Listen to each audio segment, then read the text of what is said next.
Welcome back to the Knick-Knack Review. I'm your host, Clint the Knick-Knack, and today we're taking a look at the new trailer for the new Matrix movie. Let's get started.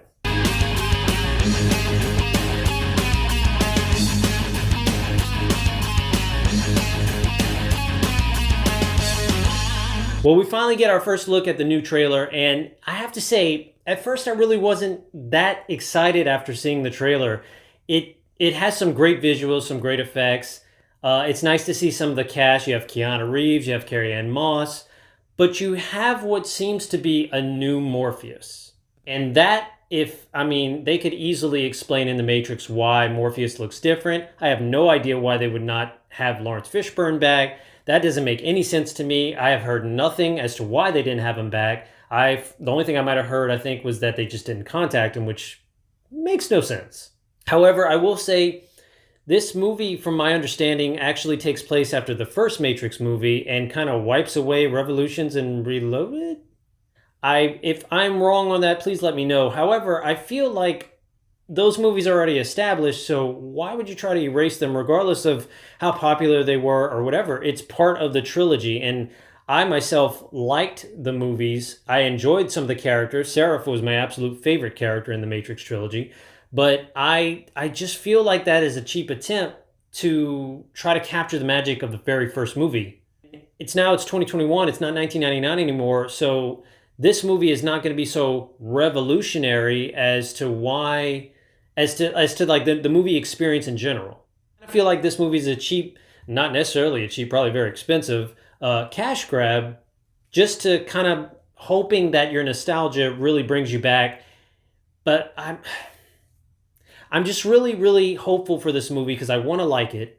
I feel no reason for this movie to exist. However, I feel like if this movie was with a completely new cast, much like the game for the PS2 with Ghost and Niobe, that movie actually could have been made. And technically, it was a movie for the game. I would have liked to have seen a movie like that versus a movie with some of the same characters, and not all of them, apparently.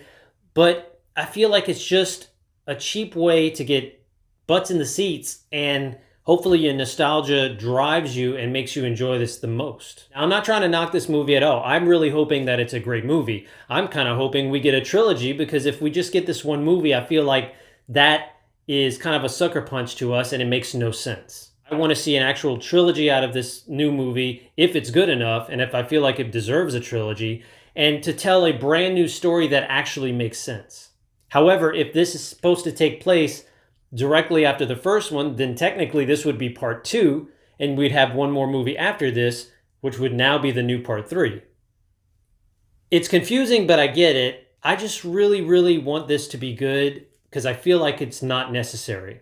I've been wanting to see a new Matrix movie ever since the last movie was made, but they took so long to do it, and I feel like it kind of doesn't make sense, even though it looks really good based off the trailer. I'm not having my hopes really high for this movie. That's pretty much all I have to say about it. Not the best review, but hey, I'm really hopeful. And that about does it for me, guys. Let me know in the comments below what you thought of the trailer. And also let me know what you're hoping to see in this movie and what they're possibly going to do in the future. And while you're there, don't forget to, well, you know what to do. As always, I am Clint the Knick-Knack, and I will see you on the next one.